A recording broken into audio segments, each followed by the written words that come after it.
বিসমিল্লাহির রহমানির রহিম। জয়পুরহাট সরকারি কলেজের একাদশ শ্রেণীর বিজ্ঞান বিভাগের শিক্ষার্থী, তোমাদের আজকের অনলাইন ক্লাসে স্বাগত জানাচ্ছি। আমি মোহাম্মদ মুশাররফ হোসেন, প্রভাষক উদ্ভিদ বিজ্ঞান, জয়পুরহাট সরকারি কলেজ, জয়পুরহাট। তোমাদের প্রথম অধ্যায়ের অর্থাৎ পশু এর গঠন, এই অধ্যায়ের একটি টপিক নিয়ে আজকে আমি আলোচনা করব। তো শুরুতে তোমাদের একটি আদর্শ উদ্ভিদ কোষের গঠন উপাদানগুলো যদি আমি বলি, যে একটি আদর্শ উদ্ভিদ কোষ দুই ধরনের উপাদান নিয়ে গঠিত: সজীব উপাদান এবং নির্জীব উপাদান। নির্জীব উপাদানগুলো হচ্ছে কোষ প্রাচীর এবং কোষস্থ নির্জীব বস্তু, আর সজীব উপাদানগুলো হচ্ছে কোষ ঝিল্লি, সাইটোপ্লাজম এবং নিউক্লিয়াস। তো গত ক্লাসে তোমাদের পড়িয়েছি কোষ প্রাচীর সম্পর্কে। আজকে তোমাদের পড়াবো কোষ ঝিল্লি সম্পর্কে বা প্লাজমা মেমব্রেন সম্পর্কে। তো তোমরা এই চিত্রে দেখতে পাচ্ছ একটি প্রাণী কোষের ছবি। এই প্রাণী কোষের প্রোটোপ্লাজমকে ঘিরে বাইরে যে আবরণীটি থাকে সেটি আসলে প্লাজমা মেমব্রেন বা কোষ ঝিল্লি। আর উদ্ভিদ কোষে প্রোটোপ্লাজমকে ঘিরে কোষ ঝিল্লি বা প্লাজমা মেমব্রেন থাকে, তার বাইরে আরও একটি আবরণী থাকে, সেটি হচ্ছে কোষ প্রাচীর। অর্থাৎ কোষ ঝিল্লি বা প্লাজমা মেমব্রেন উদ্ভিদ কোষ এবং প্রাণী কোষ উভয় কোষের এই একটি সাধারণ মেমব্রেন। কোষ ঝিল্লি প্রাণী কোষে থাকে, উদ্ভিদ কোষেও থাকে, কিন্তু কোষ প্রাচীর কেবলমাত্র উদ্ভিদ কোষে থাকে, প্রাণী কোষে থাকে না। তো আজকের এই পাঠ শেষে তোমরা কি শিখতে পারবে? কোষ ঝিল্লির অবস্থান বলতে পারবে, কোষ ঝিল্লির গঠন বর্ণনা করতে পারবে, কোষ ঝিল্লির রাসায়নিক উপাদান বর্ণনা করতে পারবে, কোষ ঝিল্লির কাজ ব্যাখ্যা করতে পারবে। এসব জেনে নেই প্লাজমা মেমব্রেন বা কোষ ঝিল্লি কাকে বলে। প্রতিটি সজীব কোষের প্রোটোপ্লাজম যে সূক্ষ্ম, স্থিতিস্থাপক, বৈষম্যভেদ্য লিপোপ্রোটিন দ্বারা গঠিত সজীব দ্বিস্তরী ঝিল্লি দিয়ে আবৃত থাকে তাকে প্লাজমা মেমব্রেন বা কোষ ঝিল্লি বলে। তো এই কোষ ঝিল্লি বা প্লাজমা মেমব্রেনকে অনেক নামেই ডাকা হয়, যেমন একে সেল মেমব্রেন, সাইটোমেমব্রেন, বায়োমেমব্রেন, প্লাজমা লেমা, অর্ধভেদ্য বা সেমি পারমেয়েবল মেমব্রেন, বৈষম্যভেদ্য পর্দা এসব নামে অভিহিত করা হয়। তো প্লাজমা মেমব্রেনের বা কোষ ঝিল্লির গঠন সম্পর্কিত, ভৌত গঠন সম্পর্কিত কতগুলো মডেল প্রস্তাব করা হয়েছে। বিভিন্ন বিজ্ঞানী বিভিন্ন সময় এই মডেলগুলো উপস্থাপন করেছেন। তো তোমাদের বইয়ে যে দুই তিনটি মডেল নিয়ে আলোচনা করা হয়েছে, আমি চেষ্টা করবো সেই দুই তিনটি মডেল ব্যাখ্যা করতে। তো শুরুতেই আমি ড্যানিয়েলি এবং ডেভসনের স্যান্ডউইচ মডেল নিয়ে আলোচনা করব। ড্যানিয়েল এবং ডেভসন নামক দুজন বিজ্ঞানী 1935 সালে এই মডেলটি প্রস্তাব করেন। তারা কোষ ঝিল্লি বা প্লাজমা মেমব্রেনকে স্যান্ডউইচের সঙ্গে তুলনা করেন। স্যান্ডউইচে যেমন দুদিকে রুটি বা পাউরুটি থাকে এবং মাছে ভেজিটেবলস থাকে বা চিকেন ইত্যাদি থাকে, ঠিক সেই রকমই তিনিও তার মডেলে বলেছেন যে কোষ ঝিল্লি দুই স্তর বিশিষ্ট।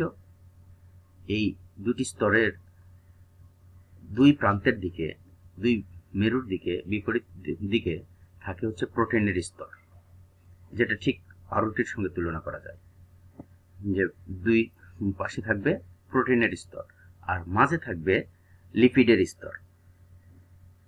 তো এই লিপিড বা ফসফোলিপিডটি আবার দুটি স্তর থাকবে। তার একটি হেড থাকবে, তোমরা ছবিতে দেখছো যে এই যে একটি হেড লিপিডের, এই হেডটি হচ্ছে ফসফেট হেড, এটি হচ্ছে পানিগ্রাহী, এবং ফ্যাটি অ্যাসিড টেইল যেটি হচ্ছে পানি বিকর্ষী। অর্থাৎ ফসফেট হেডটি হাইড্রোফিলিক এবং ফ্যাটি অ্যাসিড টেইলটি হচ্ছে হাইড্রোফোবিক।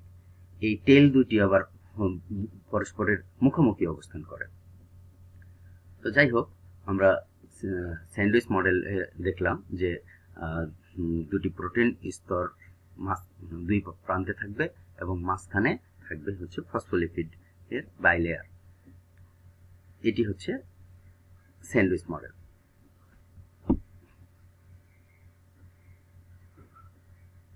এটি ফসফোলিপিড বাইলেয়ারের ছবি, এটি তোমাদের ব্যাখ্যা করেছি।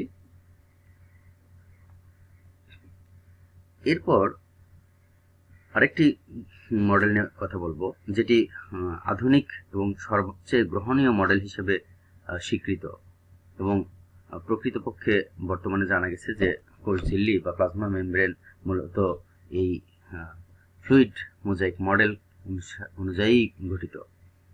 এই ফ্লুইড মোজাইক মডেলটি প্রস্তাব করেন এস.জি. সিঙ্গার এবং জি.এল. নিকোলসন 1972 সালে। এই ফ্লুইড মোজাইক মডেলকে আইসবার্গ মডেলও বলা হয়। ফ্লুইড মোজাইক মডেল অনুযায়ী কোষ ঝিল্লির গাঠনিক উপাদানগুলো কি কি? এখানে যে জিনিসগুলো থাকে সেগুলো হচ্ছে phospholipid bilayer, membrane protein, glycocalyx এবং কোলেস্টেরল। তো আমরা যদি এর একটা সচিত্র বর্ণনা দিই তাহলে তোমাদের জন্য বুঝতে সুবিধা হবে। দেখো, শুরুতেই ফসফোলিপিড বাইলেয়ার। তোমরা ফসফোলিপিড বাইলেয়ার আমি একটু আগে তোমাদের বুঝিয়েছি যে এটি 2 স্তর বিশিষ্ট এবং ফসফোলিপিড অণু দিয়ে গঠিত। প্রতিটি ফসফোলিপিডে এক অণু গ্লিসারল থাকে এবং গ্লিসারলের সাথে দুটি নন পোলার ফ্যাটি অ্যাসিড লেজ থাকে। একটি পোলার ফসফেট হেড থাকে। ফসফেট হেড এবং ফ্যাটি অ্যাসিড লেজের মাঝেই এই গ্লিসারলটি থাকে।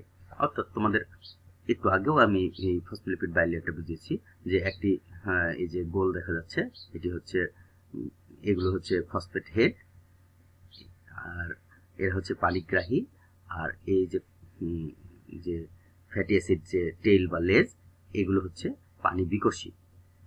তো এই ফসফোলিপিড বাইলেয়ার এইখান থেকে এই পর্যন্ত একটা লেয়ার, আবার এইখান থেকে এই পর্যন্ত একটি লেয়ার, অর্থাৎ এই একটি লেয়ার আর এই একটি লেয়ার, এই দুটি লেয়ার মিলে ফসফোলিপিড বাইলেয়ার গঠিত। এরপর মেমব্রেন প্রোটিন। তো এই ফ্লুইড মোজাইক মডেল অনুযায়ীও এই মডেলেও সকল মডেলেই বলা হয়েছে যে কোষ ঝিল্লি 2 স্তর বিশিষ্ট। এই মডেলও তার ব্যতিক্রম নয়। এই মডেলে বলা হয়েছে যে কোষ ঝিল্লি 2 স্তর বিশিষ্ট। তার দুটি স্তর গঠিত হয় ফসফোলিপিড বাইলেয়ার দ্বারা। এই একটি ফসফোলিপিড বাইলেয়ার, এই ফসফোলিপিড লেয়ার, এই একটি ফসফোলিপিড লেয়ার, এই মিলে বাই মানে দুটি লেয়ার। তো ফসফোলিপিড এই বাইলেয়ারের মাঝে অনেকগুলো উপাদান গ্রথিত থাকে বা ঢোকানো থাকে। তো উপাদানগুলো কি হতে পারে? উপাদানগুলো হতে পারে প্রোটিন, উপাদানগুলো হতে পারে কার্বোহাইড্রেট, উপাদানগুলো হতে পারে কোলেস্টেরল। আমরা এখন এই বিষয়গুলো নিয়ে আলোচনা করব। প্রথমে বলি মেমব্রেন প্রোটিন। কোষ ঝিল্লিতে 3 ধরনের প্রোটিন শনাক্ত করা হয়েছে। একটি হচ্ছে ইন্টিগ্রাল প্রোটিন, যেগুলো এই কোষ ঝিল্লির উভয় সারফেস পর্যন্তই ব্যাপ্ত থাকে। ইন্টিগ্রাল প্রোটিনগুলো এই প্রান্ত থেকে কোষ ঝিল্লির এক প্রান্ত থেকে অপর প্রান্ত পর্যন্ত বিস্তৃত থাকে। এগুলো হচ্ছে ইন্টিগ্রাল প্রোটিন। এরপর হচ্ছে পেরিফেরাল প্রোটিন। এগুলো ঝিল্লির সারফেসে থাকে। দেখো, এটা ঝিল্লির সারফেস, এই সারফেসে থাকে এবং এই সারফেসে থাকে হচ্ছে পেরিফেরাল প্রোটিন। এই যে তোমরা দেখতে পাচ্ছ পেরিফেরাল প্রোটিন, পেরিফেরাল প্রোটিন, এই প্রোটিনটি সারফেসে থাকে, কেবলমাত্র উপরের স্তরে থাকে। এরপরে লিপিড সম্পৃক্ত প্রোটিন। এগুলো লিপিড কোরে সম্পৃক্ত থাকে। মেমব্রেনে অবস্থিত প্রোটিনই আসলে মেমব্রেন প্রোটিন। তো আর যে উপাদানগুলোর কথা বলি আমি, সেগুলো হচ্ছে গ্লাইকোক্যালিক্স। এটিও ঝিল্লির উপরে একটা চিনির স্তর হিসেবে থাকে। গ্লাইকোক্যালিক্স আবার দুটো জিনিস নিয়ে গঠিত, গ্লাইকোপ্রোটিন এবং গ্লাইকোলিপিড। এই দেখো, গ্লাইকোপ্রোটিন, এটি কি গ্লাইকোপ্রোটিন, এবং এটি হচ্ছে গ্লাইকোলিপিড। এগুলো এই উপরের স্তরে চিনির স্তর, এগুলো এই চিনির স্তর হিসেবে এই গ্লাইকোলিপিড এবং এই গ্লাইকোপ্রোটিন এগুলো থাকে। এই দুটোকে একসাথে বলছে গ্লাইকোক্যালিক্স। এছাড়া কি থাকে? এছাড়া থাকে কোলেস্টেরল। কোলেস্টেরল হচ্ছে লিপিড জাতীয় পদার্থ। ফসফোলিপিড অণুর ফাঁকে ফাঁকে এগুলো অবস্থান করে। প্রাণী কোষের ঝিল্লিতেই কোলেস্টেরল অপেক্ষাকৃত বেশি থাকে, উদ্ভিদ কোষে কোলেস্টেরল অপেক্ষাকৃত কম থাকে। কোষ ঝিল্লির এই দুটি যে স্তর, অর্থাৎ বাইলেয়ার, ফসফোলিপিড বাইলেয়ার, এর মাঝে এই যে বিভিন্ন উপাদান সমূহ, যেমন এই বিভিন্ন ধরনের প্রোটিন, তারপরে হচ্ছে বিভিন্ন ধরনের লিপিড, বিভিন্ন ধরনের কোলেস্টেরল, এই উপাদানসমূহ এইভাবে বিক্ষিপ্তভাবে গ্রথিত থাকা বা ঢোকানো থাকা বিষয়টি অনেকটা যেন সমুদ্রে মাঝে বরফ খণ্ড বা হিমশৈল বা আইসবার্গ ভেসে থাকার মতো। এ কারণে এই মডেলটিকে সিঙ্গার এবং নিকলসন এই মডেলটিকে আইসবার্গ মডেল বলেছেন। আশা করি তোমরা বুঝতে পেরেছ যে সমুদ্রে যেমন বরফখণ্ড ভেসে থাকলে যেমন দেখায়, তেমনি এই ফসফোলিপিড এই দুটি লেয়ারের মাঝে এই বিভিন্ন ধরনের প্রোটিন এবং কোলেস্টেরল, লিপিড ইত্যাদি প্রথিত থাকাটা ঠিক যেন বরফখণ্ড ভেসে থাকার মতো। অর্থাৎ এটার সঙ্গে আইসবার্গের একটা মিল রয়েছে, এই জন্য এই ফ্লুইড মোজাইক মডেলকে আইসবার্গ মডেলও বলা হয়।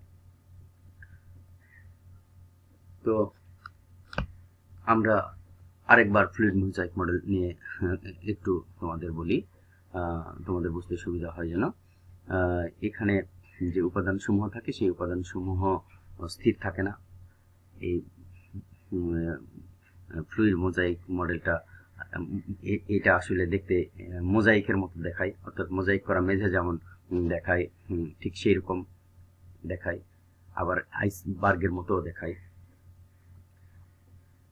এবং যে লিপিড অণু এটা একই স্তরে স্থান পরিবর্তন করে এবং কোষঝিল্লি তরলের ন্যায় আচরণ করে।